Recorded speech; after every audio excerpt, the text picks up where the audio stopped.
Namo tassa bhagavato arahato samma sambuddhassa. Namo tassa bhagavato arahato samma sambuddhassa. Namo tassa bhagavato arahato samma sambuddhassa. Good evening, everyone, and Happy New Year.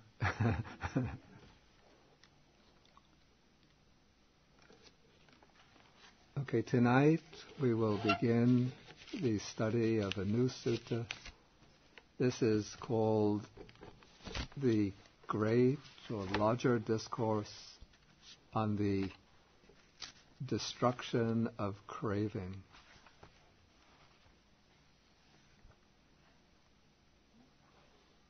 This is Majjhima Nikaya Sutta number 38, beginning on page 349.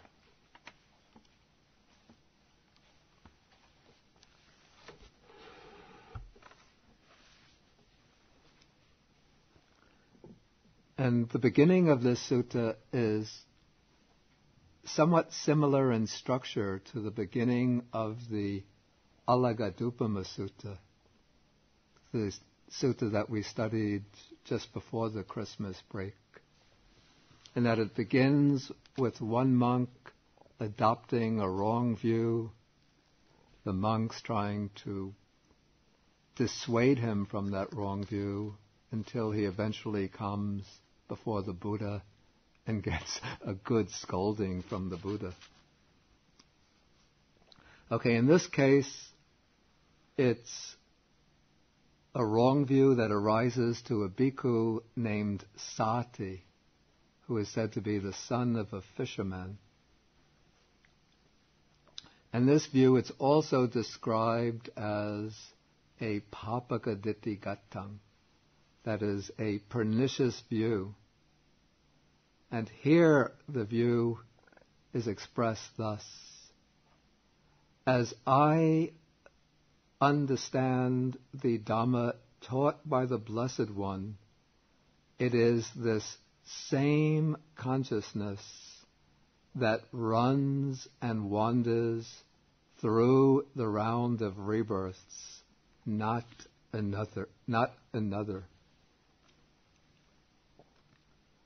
Okay, the exact wording of this wrong view is very important, as we will see. Okay, now, as this monk named Sati is propagating this wrong view, the monks hear about it, they go to him. First they ask him whether it's true that he's teaching this view. When they hear that he is teaching it, then they try to detach him from that view. They question him, cross-question him. They criticize him. They ask him, please do not misrepresent the Blessed One. It is not good to misrepresent the Blessed One. The Blessed One would not speak thus, for in many ways the Blessed One has stated consciousness to be dependently arisen, since without a condition there is no origination of consciousness.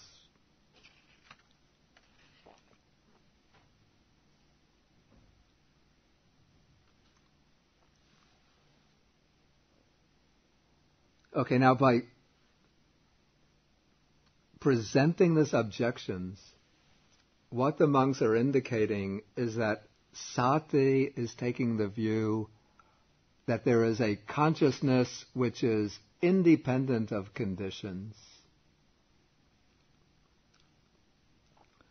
a consciousness that exists in itself, independent of conditions, that runs and wanders through the round of rebirths, existing in itself retaining its identity through the changes that it undergoes. And in Sati's view, this is a very important phrase that he uses. If we look at the view, he says, what he understands to be the Dhamma taught by the Blessed One is that it is this same consciousness that runs and wanders through the round of rebirths, not another. Tangyeva vinyanang. And this underscores the fact that in Sati's view, that it is consciousness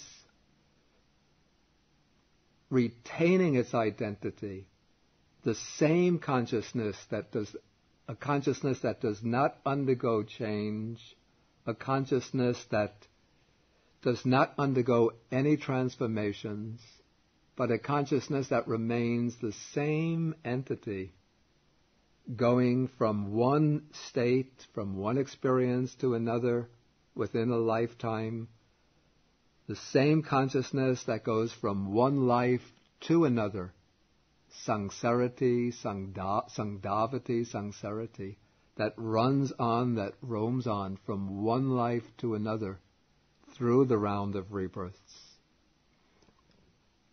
And now the Buddha also teaches that consciousness is the vehicle, I call it the channel or vehicle for the rebirth process.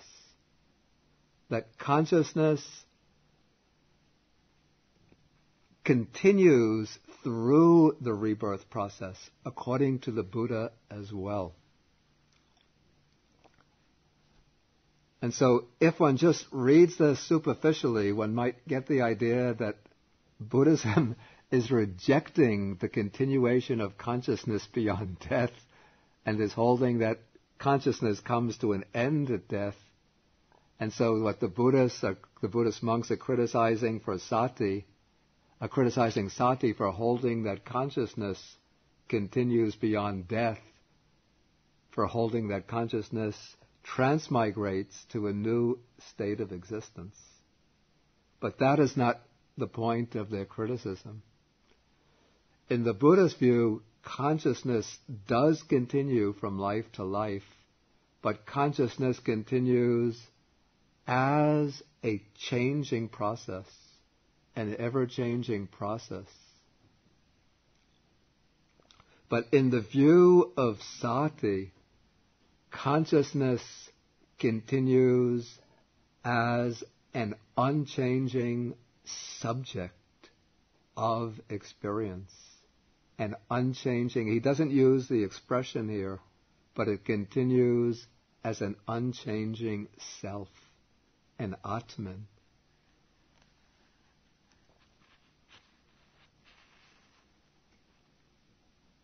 Exactly how this view of an unchanging self, an unchanging subject, is undermined by the teaching of the dependent arising of consciousness. This will become clear a little bit later in the sutta.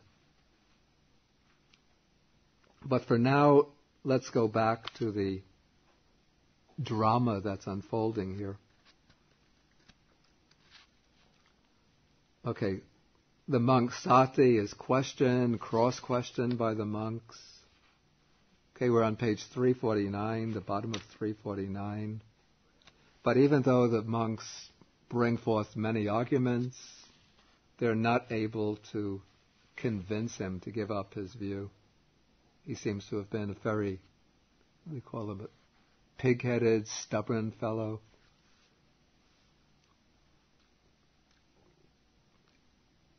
And so he thought that he had the right interpretation of the Buddha's teaching. You see, the commentary says that, I think this is just invention on the part of the commentary, but it says that he was a specialist in the Jatakas, the Jataka stories. So according to the Jataka stories, the Buddha says in such and such a past life, I was the wise parrot. In such and such a life, I was King Sibi. In such and such a life, I performed such and such a deed. And so, because Sati specialized in the Jatakas, which related the stories of the Buddha's past lives, he thought that there must be a consciousness which continues the same from life to life.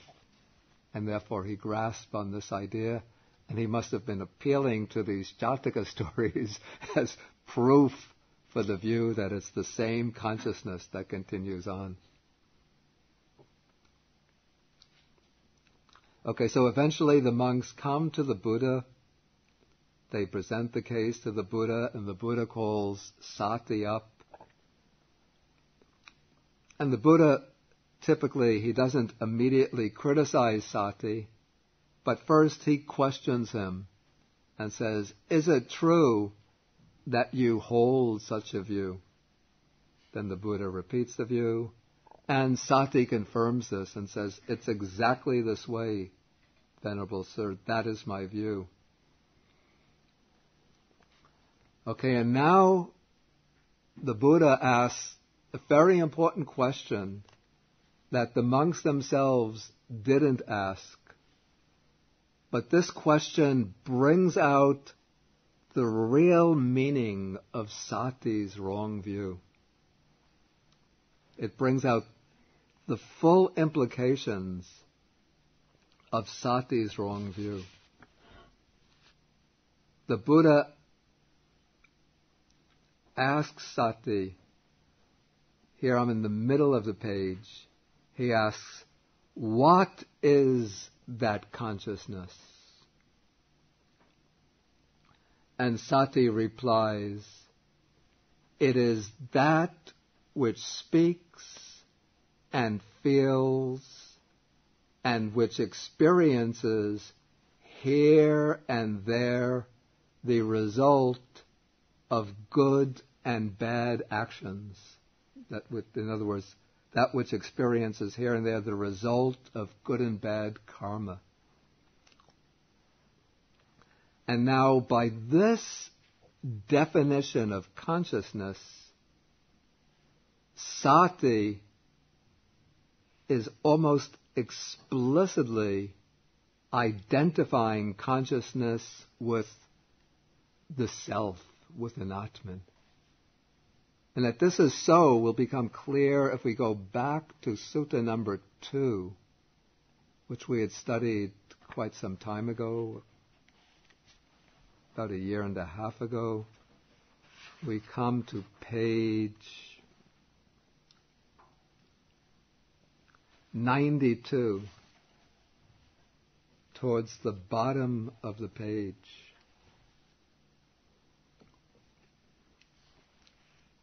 We have these 6 views that arise when the uninstructed common person reflects unwisely. And the 6th of these views is the view, it is this self of mine that speaks and feels and experiences here and there the result of good and bad actions. And then this, the proponent of this view goes on to say, but the self of mine is permanent, everlasting, eternal, not subject to change, and it will endure as long as eternity. So in other words, in this sutta, sutta number 2, we see that this expression, the one who speaks and feels and experiences the result of actions, that notion is ascribed to a self which is taken to be permanent, eternal, and everlasting. And that is also the idea that is underlying the monk Sati's implicit understanding of the nature of consciousness. Consciousness for Sati is, though he's not calling it that, but consciousness is a self. It is a self which speaks, feels, experiences the result of karma, and it is a self which continues on from life to life, runs on, wanders on, through the round of rebirths. And probably for Sati, even though he doesn't say this, it is a self that will continue to exist eternally. I'm not clear on, does he misunderstand the Buddha's teaching?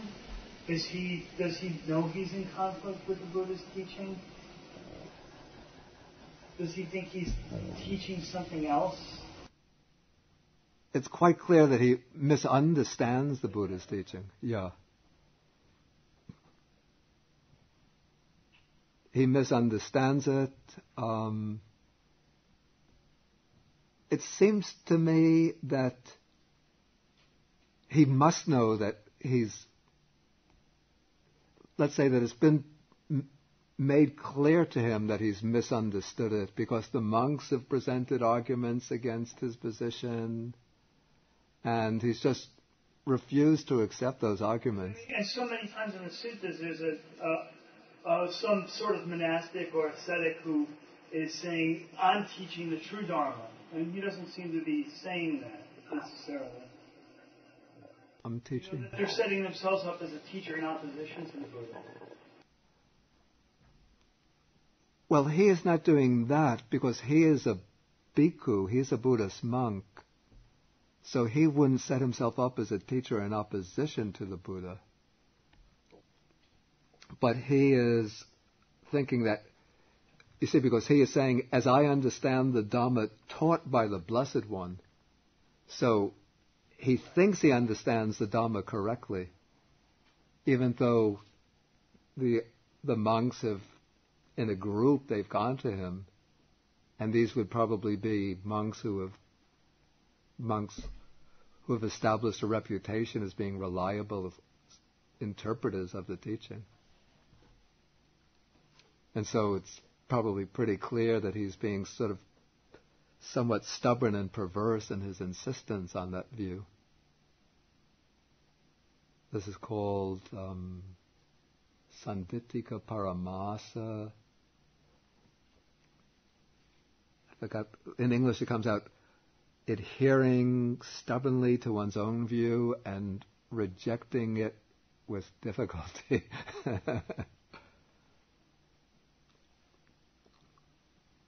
Okay, then the Buddha says, misguided man, a foolish man, to whom have you ever known me to teach the Dhamma in that way? So it's clear that the Buddha is now saying that I've never taught the Dhamma in this way to anyone. And have I not stated in many ways consciousness to be dependently arisen, and without a condition there is no origination of consciousness? And this will be, in a sense, the theme of this whole sutta. This idea is going to be approached from at least three major angles in the sutta. This theme of the dependent origination of consciousness.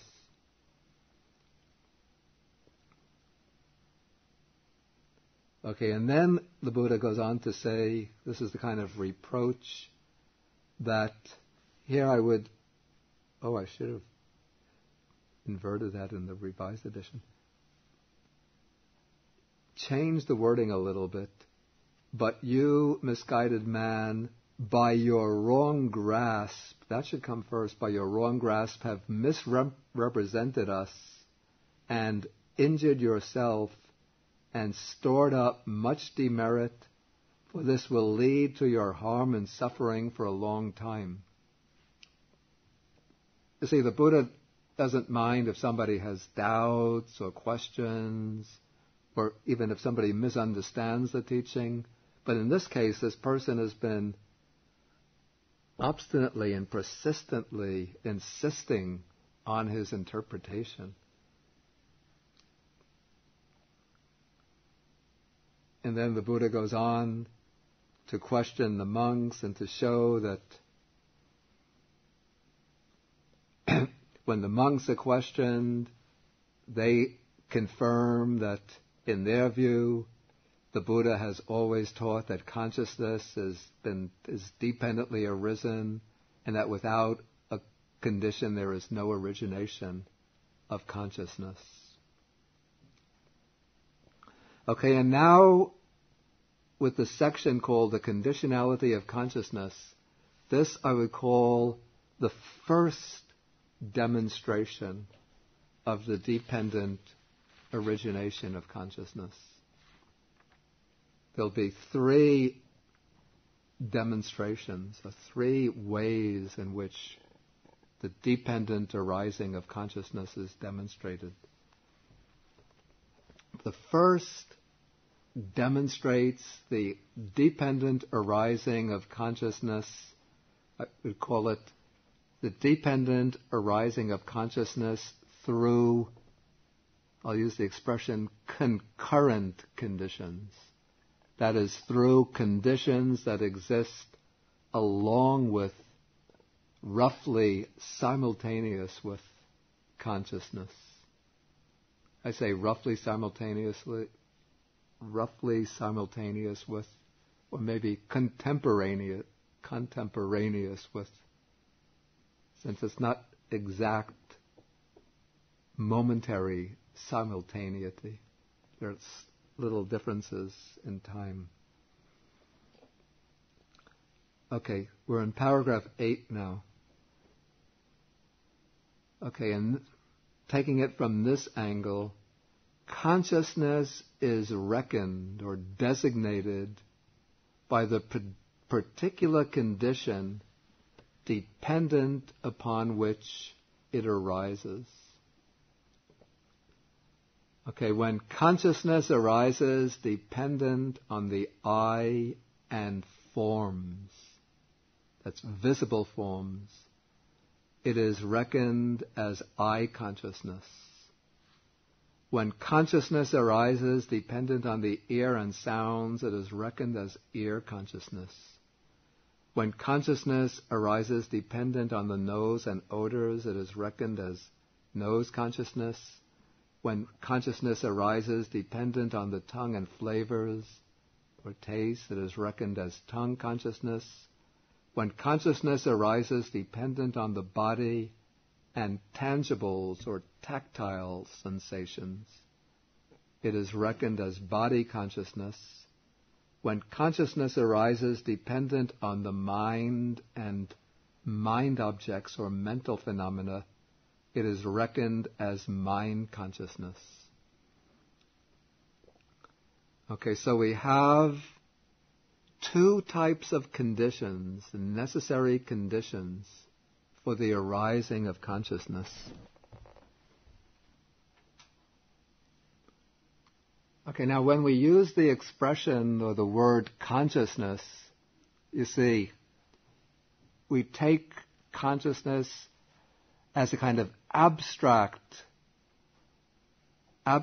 term, and then we turn it into something concrete as existing on its own, as though there is a consciousness apart from particular types of consciousness. And then we can glorify this and get a concept of a universal consciousness, a unitary consciousness, a divine, all-pervading consciousness. But according to the Buddha's teaching, when we speak of consciousness, we always raise the question, what kind of consciousness? that consciousness doesn't exist in the abstract as a kind of universal entity, but there are always particular types of consciousness. It's either an eye consciousness, ear consciousness, nose consciousness, tongue consciousness, body consciousness, or a mind consciousness. Consciousness is always one of these 6 types of consciousness. And then these 6 types of consciousness exist in dependence upon many conditions. But of the many conditions, from one angle, there are 2 types of conditions that are the most important for designating any type of consciousness. Those conditions, one is, we call it the internal base, that is the base pertaining to one's own person, and that is also called the sense faculty, that faculty through which consciousness arises.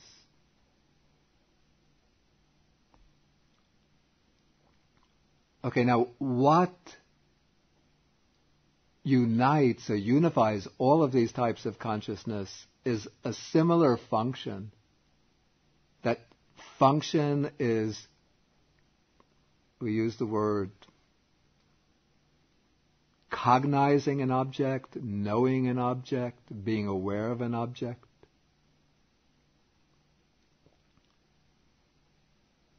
Okay, but that knowing, that awareness, that cognizing is always of a particular type. The particular type is what is determined by the sense faculty, the sense base, through which that act of knowing, that act of cognizing takes place.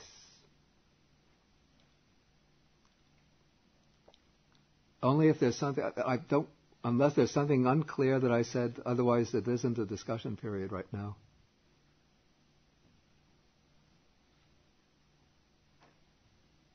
Okay, now the internal sense bases,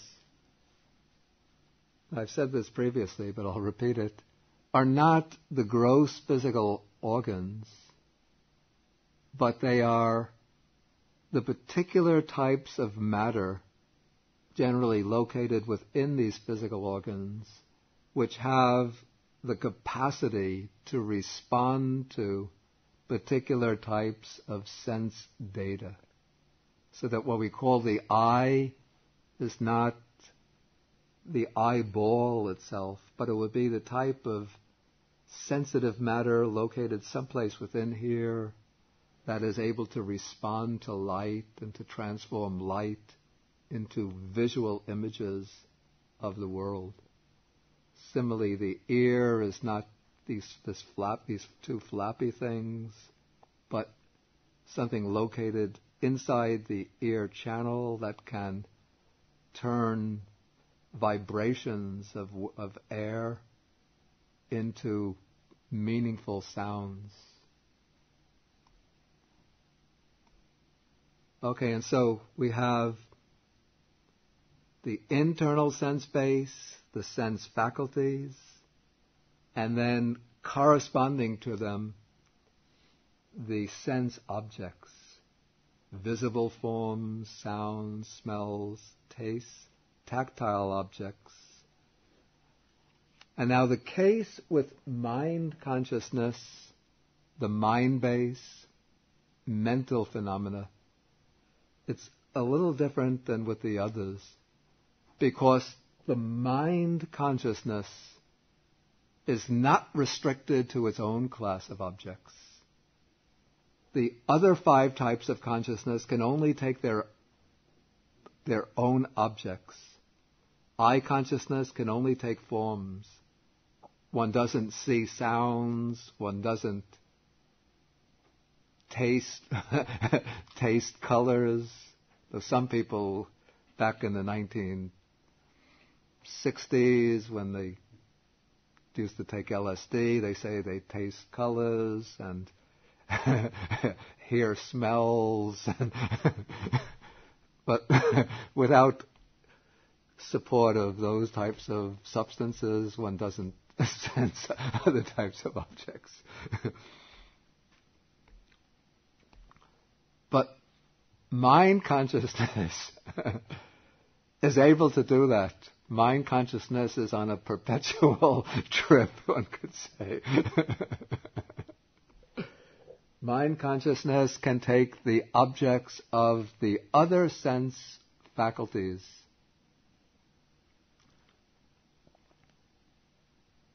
For example, if one is comparing two shades of blue to see which one wants to use to paint a room, it's eye consciousness that brings in the colors. Eye consciousness that takes in the two shades of blue. But it is mind consciousness that compares these two colors and considers which would be more satisfactory as a color for this room. So mind consciousness makes that judgment.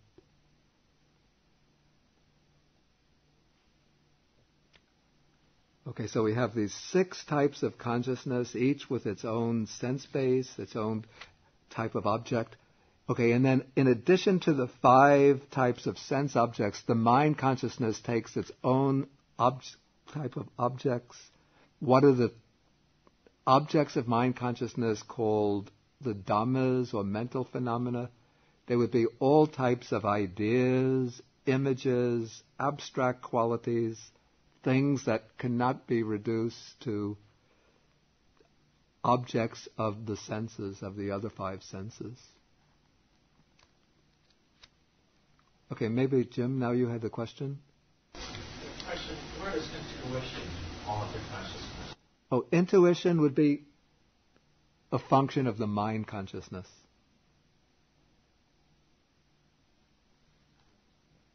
Like just about all of these higher mental functions would be functions of mind consciousness. The 5 types of sense consciousness, their function is pretty much just to bring in their respective types of sensory objects. Then every type of higher mental function based on those sensory phenomena and those that take place independent of them would be functions of mind consciousness. So mind consciousness is much, much more complex, much more variegated than the 5 types of sense consciousness. Excuse me? You say cognizability and awareness are pretty much one and the same? I'm using these words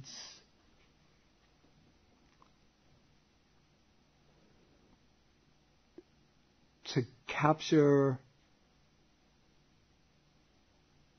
I call it the general function of consciousness, and it's pretty difficult to get one word that really does the trick in English. So I'm just bringing in several words, but each word has its own particular nuance to it. And so if one just takes hold of that one word apart from the others, it could lead to misunderstanding, which is why I'm bringing in several words. I think I used that which is knows, cognizes, is aware, what experiences. You have to bring all of them in together. Okay, then the Buddha illustrates this diversity of consciousness with the simile of a fire. Okay, he says that just as fire is reckoned by the particular condition dependent on which it burns, this must have to do something with particularity of Indian ways of expression, since I think in English we usually just pretty much speak about a fire. We don't specify fires very much. At least I don't. Okay, but using the language of his time, he said, when a fire burns dependent on logs, it is reckoned as a log fire. When fire burns dependent on faggots, it is reckoned as a faggot fire. When fire burns dependent on grass, it is reckoned as a grass fire. When fire burns dependent on cow dung, it is reckoned as a cow dung fire. When fire burns dependent on chaff, it is reckoned as a chaff fire. When fire burns dependent on rubbish, it is reckoned as a rubbish fire. So too, consciousness is reckoned by the particular condition dependent on which it arises. And then he repeats that same passage about how consciousness arises depending on its faculty and its object.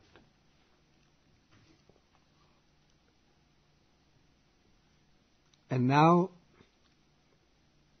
I should say some words about how consciousness occurs according to the Buddha's teaching. According to the Buddha's teaching, on each occasion of experience, there is, let's put it this way, each occasion of experience, according to the Buddha's teaching, is a different occasion of consciousness. And one can dissect an occasion of experience as we normally experience it, not only logically, but even experientially through the practice of mindfulness, through attending mindfully to experience with subtler and subtler levels of mindfulness. As one attends to experience, one sees that it is composed or constituted of extremely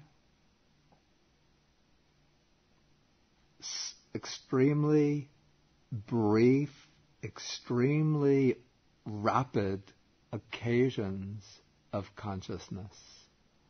Occasions of experience which occur so swiftly that one can hardly detect their individual occurrence. And as the power of concentration, samadhi, the power of mindfulness become more refined, one is able to fine-tune one's observation of the stream of experience to these subtler levels so that one can see how it's sort of like bringing in a microscope onto the process of experience and see how it is constituted of just acts of consciousness arising and passing very, very swiftly. And of course the Buddha has used the power of his sabbanyutta jnana, his omniscient knowledge, to observe the process of experience even at the subtlest levels, and to see how consciousness is just this act of cognition occurring, they say in the text, in the time that it takes for a flash of lightning to occur. Millions of acts of consciousness have arisen and passed away.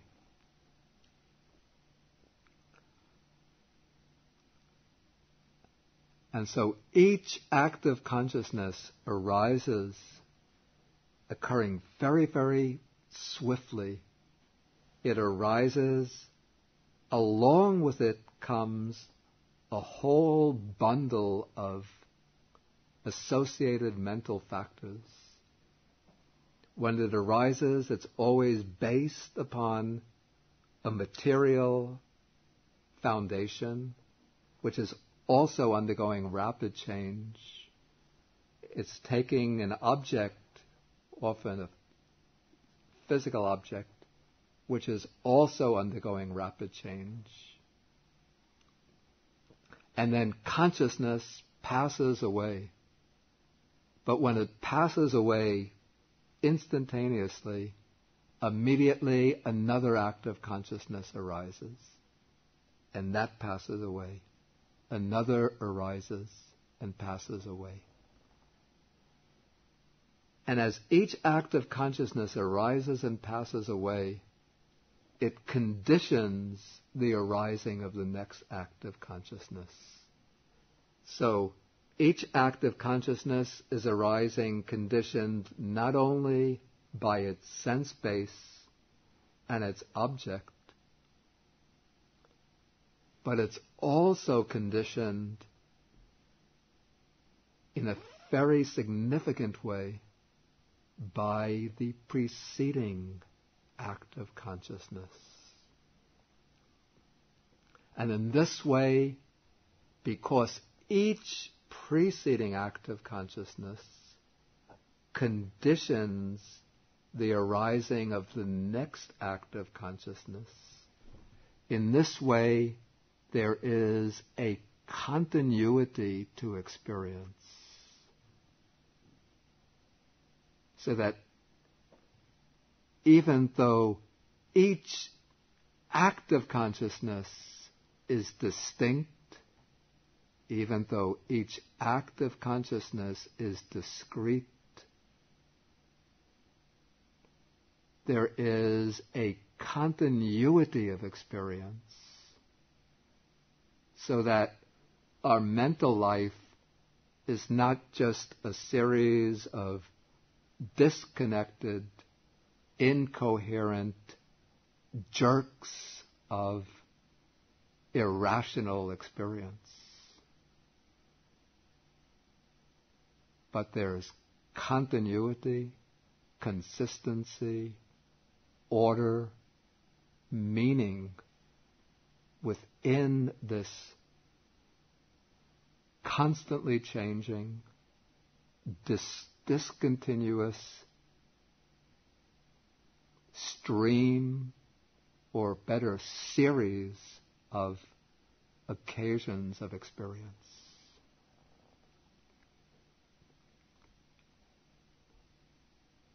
And it is because there is continuity within the stream of consciousness that consciousness is able, out of this mass of experience that it is sucking in, out of this mass of experience, that it is able to constitute a meaningful, coherent world for itself. I should have said a meaningful, coherent world before. I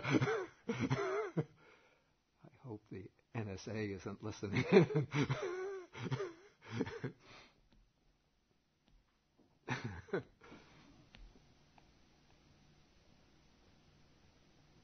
Okay, now an interesting question comes up, and this is where many people might get somewhat misled and think, okay, you look at this passage here, consciousness is conditioned, right? Okay, 5 sense consciousnesses conditioned by their bases, their objects. So no base, no consciousness. Mind consciousness conditioned by the mind base, mind objects. No mind base, no mind objects, no mind consciousness. Okay. Body dies. No eye, ear, nose, tongue, body. That's obvious. No 5 consciousnesses. And it seems, of course, pretty obvious on that occasion. Body dies, there's no mind. No mind consciousness. So the Buddha is obviously saying everything comes to an end at death. And Sati's problem is, he was insisting that there's some continuity beyond death. Right? So, the point of the sutta is that everything comes to an end at death.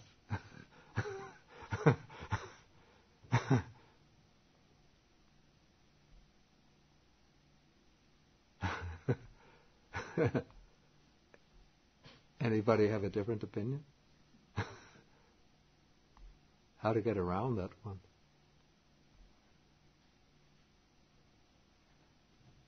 Before you talked of the Vanga. Yeah, but that's an Abhidhamma concept. I was wondering, is there any canonical support for the Vanga?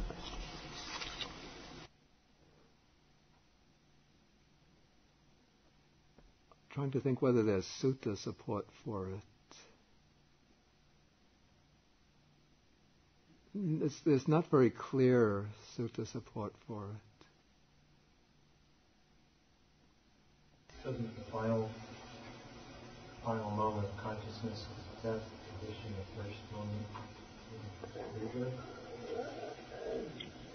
Is that Again, that's an Abhidharmic way of explaining. There are passages that come, I think of some passages in the Samyutta Nikaya which speak about, they're rather obscure, but they make it quite clear that consciousness is what continues beyond death. And there are many, many suttas in which the Buddha speaks about existing beyond death, so there's no support at all for the idea that personal existence, comes to an end at death. The Buddha speaks about how one who does bad deeds with the breakup of the body after death, he is reborn in the plane of misery, a bad destination, the lower world and hell. The one who does good with the breakup of the body after death, she is reborn in a higher world, the happy world, the heavenly world. So there's clear recognition in sutta after sutta of rebirth.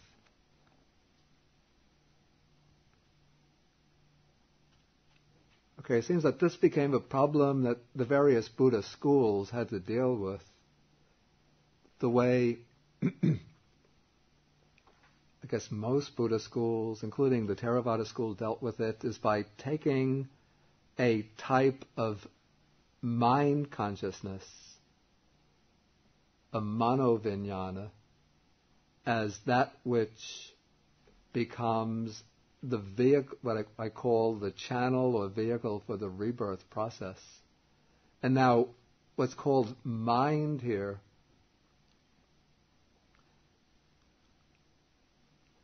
is not a physical entity. It's not the brain or the physical nervous system, but it is the mind, actually, according to the commentaries, that is the bhavanga, and that serves as the support for the arising of mind consciousness, for clear, I call this clear conceptual consciousness. Okay, and so, according to the way this is handled in the Abhidhamma, the Theravada Abhidhamma, is to recognize a type of mind consciousness, which is the bhavanga, which it occurs, within the human existence on all the occasions when there's not clear consciousness taking place. It's a kind of passive stream of subliminal consciousness. At death, that bhavanga plays the role or the function of the death consciousness. And then that same type of consciousness springs up the next moment based upon a new physical organism as the rebirth consciousness. It is a mind consciousness with its own object. It's not an outer object, an external object, but it takes its own inner object. And then that type of consciousness will continue throughout the course of a life whenever there is no type of clear consciousness of any of the other types occurring. And so that type of consciousness will continue on maintaining, it serves as a kind of underlying, I use the expression channel or thread that maintains the continuity of personal existence. But the bhavanga, this is the important point, the bhavanga consciousness is not a single consciousness that retains its identity throughout time. But the bhavanga consciousness is just a type of consciousness. So at, say, this moment, right now, just hypothetically, one moment of bhavanga is occurring, or one bhavanga consciousness is occurring. And now, 3 seconds later, another bhavanga consciousness is occurring. Each bhavanga consciousness arises, ceases. Then another bhavanga consciousness arises, ceases. Another one arises and ceases. And so the bhavanga consciousness, the bhavanga consciousnesses, it's easier to use the Pali, bhavanga chittas, are always arising, ceasing, arising, ceasing. Then when an impressive sense object impinges on our sense faculties, then the bhavanga will get cut off and the sensory consciousness will arise, seeing, hearing, smelling, tasting, touching. Or if a strong mental object will arise, then thinking, pondering, imagining, judging, intuiting, whatever. And then when that stops, then the mind goes back into the bhavanga. In fact, according to this particular model, this Abhidhamma model, even right now while I'm speaking, right now while you're listening, hundreds and thousands of times our minds are going down into the bhavanga, coming back up, going down, coming up. But it's occurring so quickly that we're not aware of it. It's somewhat like a computer screen. This is what I'm told. I've never observed it. But they say that when you're looking at a computer screen, it's constantly disintegrating and reconstituting itself, disintegrating, reconstituting itself.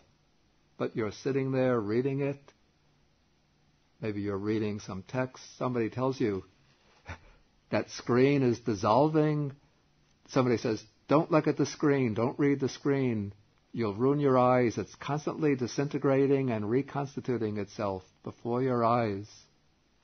You say, what are you talking about? I'm just sitting here. It's just simple text, constantly remaining present before my eyes.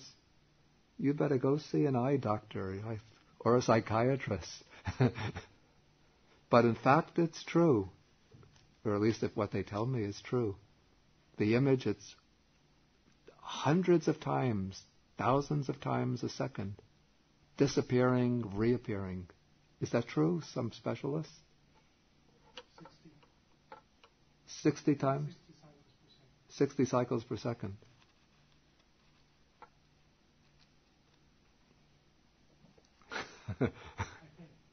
Yeah. So the Bhavanga is much, much quicker than 60 seconds per cycle, than 60 seconds per cycle.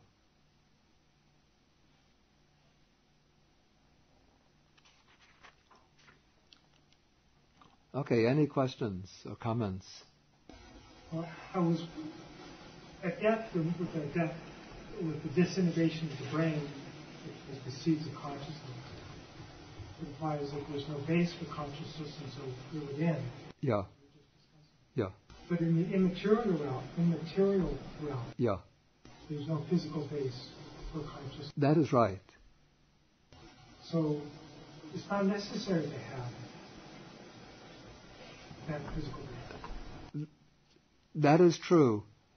In the sensuous realm of existence, in the form realm, consciousness depends upon a physical base, which, according to the Buddhist tradition, it's called the heart base. But we can take this just perhaps as a metaphor for the nervous system, if you want. I'm rather stubborn. I believe that the base of consciousness is really the heart. I'll tell you my analogy in a moment. In the formless realm, there's no physical form. And so consciousness in the physical realm doesn't depend upon a physical base, but it occurs without any material or physical base. What it's like there, how consciousness occurs without a physical base, without any physical organs, without any sensory objects, what it's like, tune in next week. But no coming attractions. I don't know.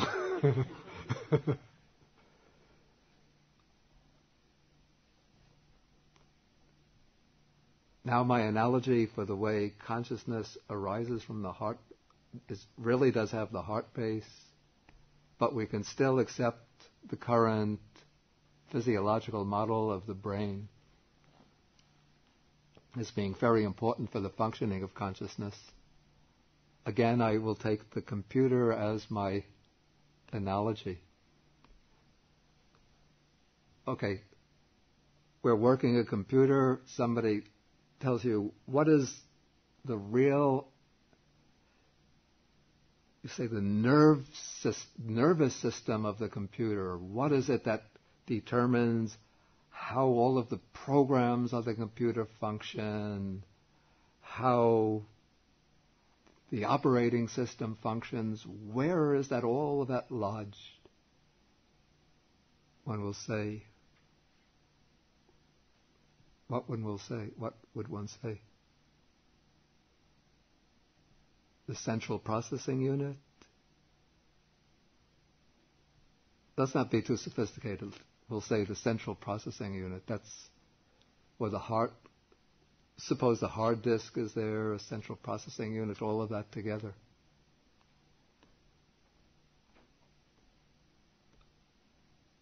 Okay, that is like the brain. But if somebody says, then the power of the computer must come from the central processing unit, right? Say no.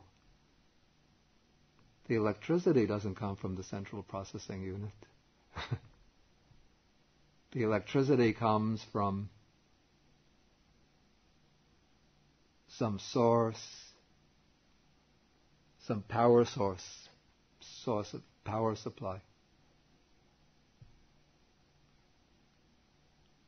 Get that notebook out of my sight. It's ruining my analogy.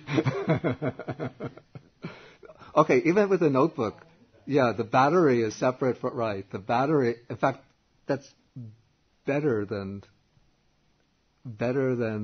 this desktop computer. The battery is not the processing unit. The battery is separate from the processing unit. The battery is something different. Or even with the desktop computer, we can say the power source, it's different from the processing unit. Okay, so the way I would see it, the power source for the computer, whether battery or external source of electricity, that is the heart base.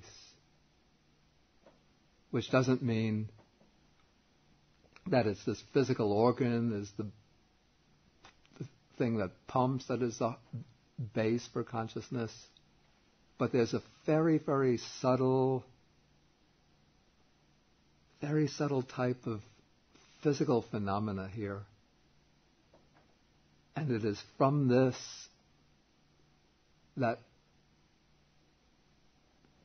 the energy arises through which consciousness comes into the organism.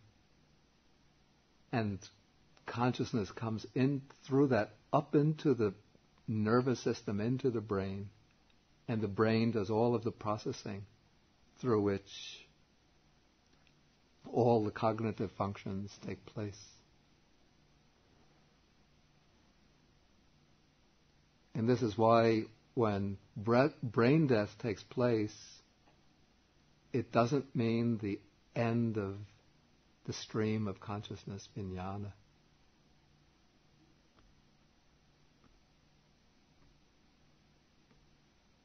But the vijnana, the stream of consciousness, it settles into the heart base, and it will remain there until the heart stops functioning. When the heart stops functioning, then that's the end of the life.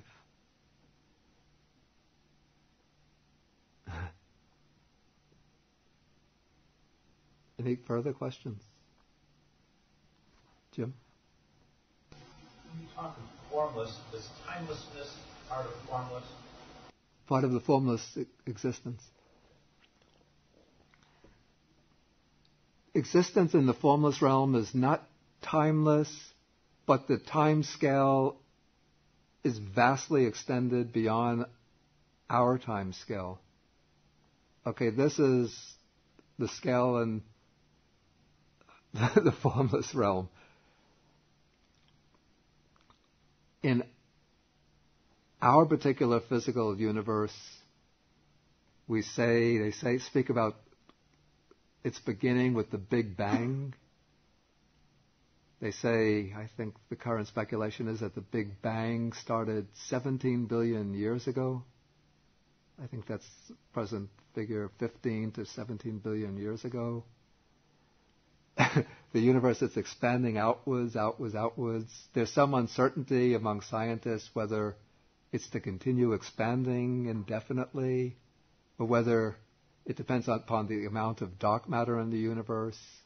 If there's a certain amount, then the gravitational force will be sufficient to stop the process of expansion so that eventually it slows down and initiates a process of contraction, so that eventually contracts and collapses upon itself. According to the Buddha's teaching, in fact, the Buddha doesn't make any statements about the amount of dark matter in the universe, but they speak about the universe is going through these cycles, or this world system is going through cycles of expansion and contraction. And so, in this model, contraction will take place, and the world system will contract upon itself. Okay, if this is going 17 billion years, I don't know how much longer it will continue to expand. But let's suppose that tomorrow it reaches the maximum point of expansion, which it won't, and then starts collapsing on itself, taking an equal amount of time, 17 billion years, 34 billion years minimum. But let's round that off. It won't stop tomorrow, so let's give it 50 billion years as one cycle.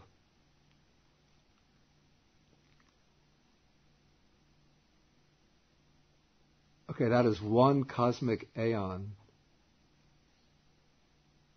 Now, in the formless realm,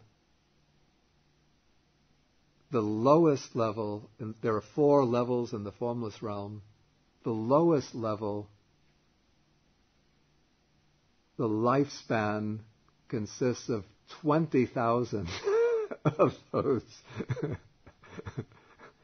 20,000 big bangs and big collapses. The next level is 40,000. Next level is 60,000. Then the 4th level, they say, is 84,000. I don't know why they added 4,000. It's something like tax breaks for the extra rich. They get an extra 4,000 years. I think because 84,000 was an auspicious number in Indian cosmology. But maybe it's 80,000, and then they just upped it to 4,000 to 84,000.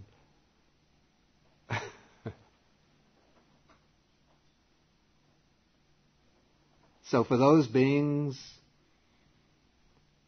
the problem in that realm is that it seems to be timeless, it seems to be eternal.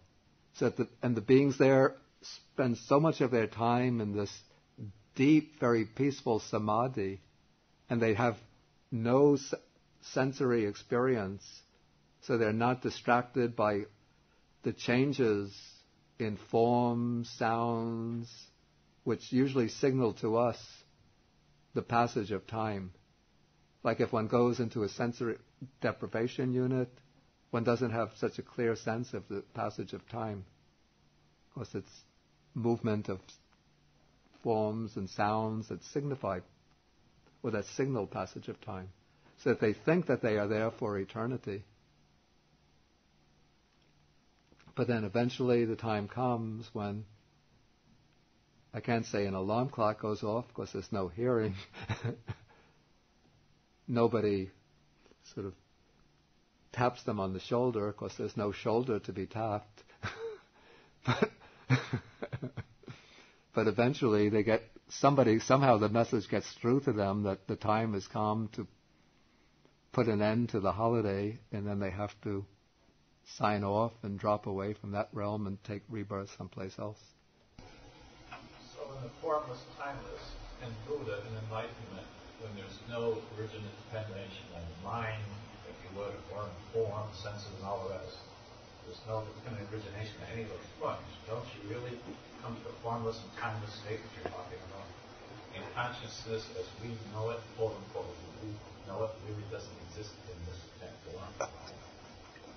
Yeah, the state of enlightenment, this is somewhat different from the formless realm of existence. Yeah, I was talking about what are called the formless realms of existence within the Buddhist cosmos, which has the 3 realms of existence, which are because it was originally George who asked that question with reference to, we have the sense sphere realm, the form realm, the formless realm. So he asked that question with reference to the formless realm. And then I answered originally with reference to the formless realm. And then, in that formless realm, there are no physical forms, no solid forms, no visible forms, but it is a realm, or it's a set of realms of existence. Yes, one other thing how this applies, but in the Paramita, in the Heart Sutra, it exists, it doesn't exist, so there it is. So this is different from the formless realms, and so I was just answering with reference to the formless realms.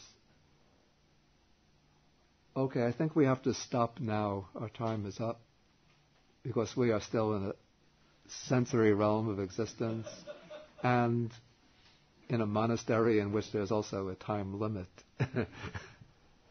Okay, so we end by dedicating the merit, sharing the merit with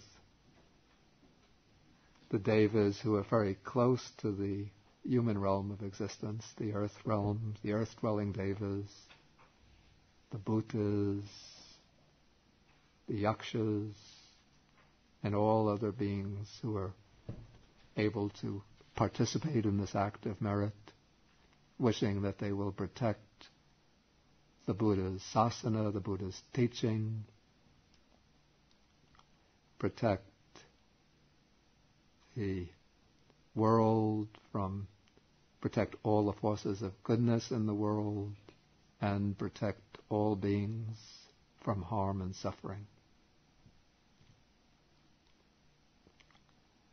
Akasata cha bhumata deva naga mahitika punyantang anumoditva chirang rakantu sasanang akasata cha bhumata deva naga mahitika punyantang anumoditva chirang rakantu desanang akasata cha bhumata deva naga mahitika punyantang anumoditva chirang rakantu mang parang etavata chaham hehi sampadang punya sampadang sabbe deva anumodantu sabba sampati siddhya etavata chaham hehi sampadang punya sampadang sabbe bhuta anumodantu sabba sampati siddhya etavata chaham hehi sampadang punya sampadang sabbe sata anumodantu sabba sampati siddhya pati siddhya pati siddhya pati siddhya pati siddhya pati siddhya pati siddhya pati siddhya